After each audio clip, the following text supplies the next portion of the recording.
siapkan, kalau kemarin keluar 6 lagu, saya sudah rekaman sudah 18 lagu, kemudian sudah disiapkan mungkin lebih dari 15 lagu lagi. Saya akan nyanyi mungkin sampai 150 atau mungkin 250 lagu.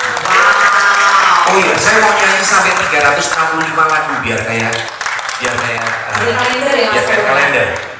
Tapi semata-mata saya nyanyi itu saya tidak untuk kontes dan memang nyanyi karena saya pengen menyanyi. Jadi kenapa kok saya pengen nyanyi Jawa terus? Semata-mata saya lakukan itu karena Indonesia sudah mengalami darurat radikalisme dan intoleransi. Ini serius.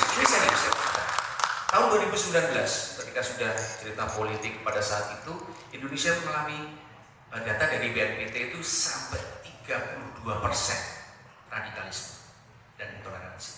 Data BNPT tahun 2022, boleh dicek. Data BNPT tahun 2022 itu sudah mencapai angka 11% dari 278 juta penduduk Indonesia.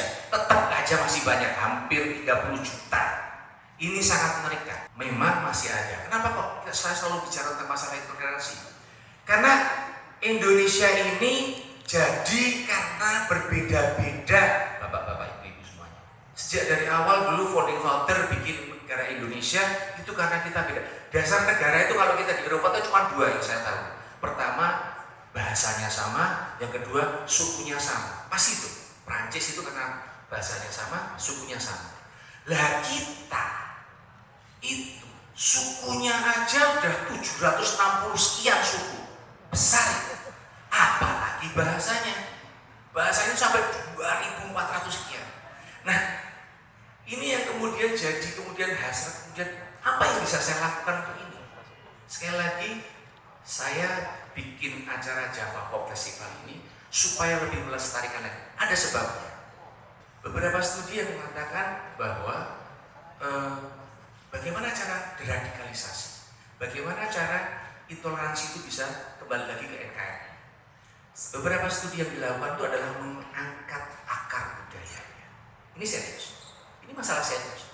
Nanti setelah Presiden Jokowi juga pasti akan mikir tentang masalah intoleransi dan radikalisme ini. Ini yang menjadikan dasar saya supaya apa? Supaya budaya pop culture ini bisa diterima dengan maksud dan tujuan saya adalah untuk radikalisasi bisa turun di Indonesia. Jadi kalau cerita tentang radikal tadi, jumlahnya dan kemudian bagaimana caranya adalah dengan mengangkat akar budayanya. Jadi kalau diangkat akar budayanya, budaya kayak apa nih kita bisa terima? Budaya kayak apa di Jakarta yang bisa diterima? Apakah budaya menari?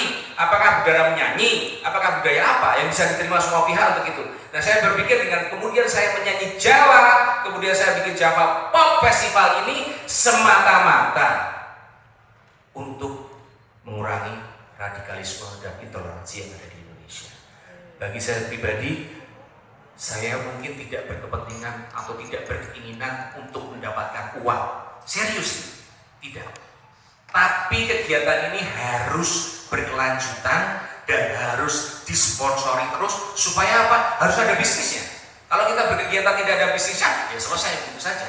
Kalau perlu nanti saya ngomong ke pemerintah, ayo sponsorin acara ini. Kita bikin nanti, cita-cita saya nggak cuma Java Pop, kita bikin Batak Pop Fest, Aceh Pop Fest, mana Sunda Pop Fest, atau yang banyak radikal Sunda Pop Fest, Bima Pop Fest, Padang Pop Fest. Jadi ini akan menarik kemudian apakah nanti pasti akan kembali lagi ke itu. Karena kalau kita bicara masalah budaya, yang paling mudah diterima dalam budaya pop culture sekarang adalah dengan musik. Setuju nggak? Kenapa di GBK? Karena itu jadi ikonik aja. Ikonik buat semua penyanyi-penyanyi yang di daerah itu kalau main di GBK itu betapa bangganya, betul nggak?